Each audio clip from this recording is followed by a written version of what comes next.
வணக்கம் மக்களே, நான் உங்கள் மீனவ பொண்ணு. புது வருஷம் பிறந்துடுச்சுங்க. எல்லாருக்கும் புத்தாண்டு வாழ்த்துக்கள். இன்றைக்கி புத்தாண்டு அன்னைக்கு நம்ம வீட்டில் என்ன ஸ்பெஷல்னு பார்த்துடலாம். சாதம், அப்புறம் சாம்பார் தான் வச்சுருக்கேன். இன்றைக்கி நம்ம வீட்டில் சாம்பார், அப்புறம் கோஸ் பொரியல், பாயசம், அப்பளம், இது எல்லாமே செஞ்சுருக்கேங்க. எனக்கு எல்லா சாப்பாடையும் வரிசையாக அடுக்கி வச்சு வீடியோ எடுக்கணுன்னு தான் ஆசை. நம்மளோட கிச்சனில் அப்படி வைக்க முடியாது. இது மூணையுமே 3 அடுப்பு, அந்த அடுப்பு மேலே தூக்கி வச்சு தான் வீடியோ எடுத்திருக்கேன். இப்போ வீடியோ எடுத்து முடித்தோன்னே மூணையுமே இறக்கி கீழே வச்சுடுவேன். ஏன்னா அந்தளவுக்கு சின்ன கிச்சன் தான் நம்ம கிச்சன். ஒரே ஒரு கடப்பாக்கல் தான் போட முடியும். நம்ம வீடு சொசைட்டி வீடுங்க. சொசைட்டிலேருந்து கட்டி கொடுத்தது, மீனவ சொசைட்டிலேருந்து.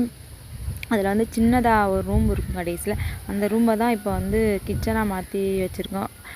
நின்று சமைக்கலாம், அவ்வளோதான். உள்ள ரெண்டு மாதிரி சாப்பிடவோ எதுவுமே பண்ண முடியாது. முன்ன ஒரு குச்சி தான் போட்டு வச்சுருந்தோம் வீட்டுக்கு பக்கத்தில். அந்த குச்சி கிடுவெல்லாம் ஓட்டையாகி மரம்லாம் அரிச்சுமே உடஞ்சிருச்சு. அதனால தான் இப்படி கிச்சன் ரெடி பண்ணியாச்சு.